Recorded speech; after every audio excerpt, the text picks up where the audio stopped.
confortablement assis, faut-il dire vautré, dans son fauteuil inclinable, à position variable.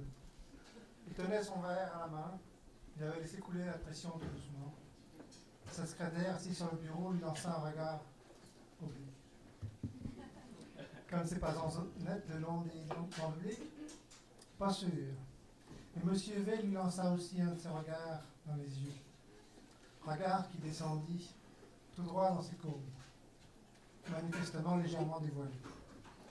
Il leva son verre et invita son invité à en faire autant.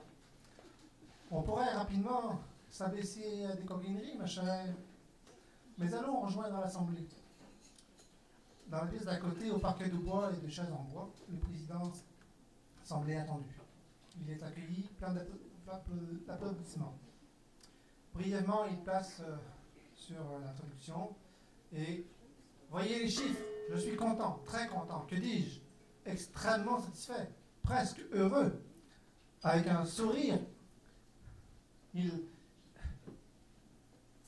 remonte sur les joues, voir que les montagnes russes se sont transformées, voyez cette ascension vertigineuse.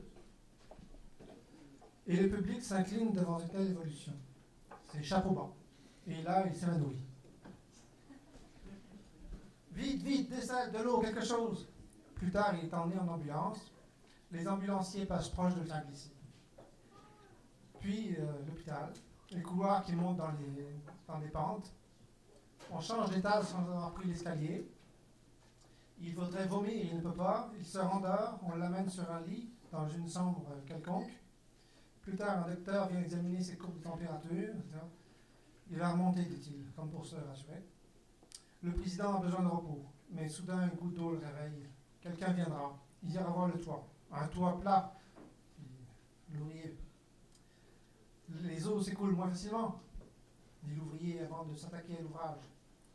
On ne le reverra probablement pas avant que le jour ne décline sur les panneaux solaires installés comme des chaises longues sur la plage. Puis sa secrétaire rentre. Il voudrait se cacher, se glisser sous la couverture, mais quelque chose dépasse, malgré tout. Quelle est cette montagne mystérieuse, lui dit-elle. J'irai dans l'expédition.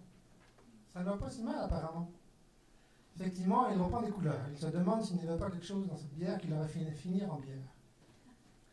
Je préfère le vin qu'on remue tranquillement pour pouvoir sa belle robe. Il pense aux cèpes plantés sur les coteaux le long du fleuve, à ces plantes de vigne en terrasse. Il soulève les couvertures, elle vient sur lui, se penche. J'ai fermé la porte à clé. On va enfin pouvoir essayer cette technique de variation d'inclinaison des corps qui se rencontrent.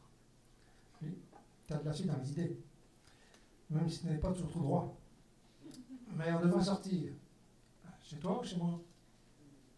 Dans les deux cas, il y a une pente. Monter ou descendre? Descendre ou monter, monsieur V?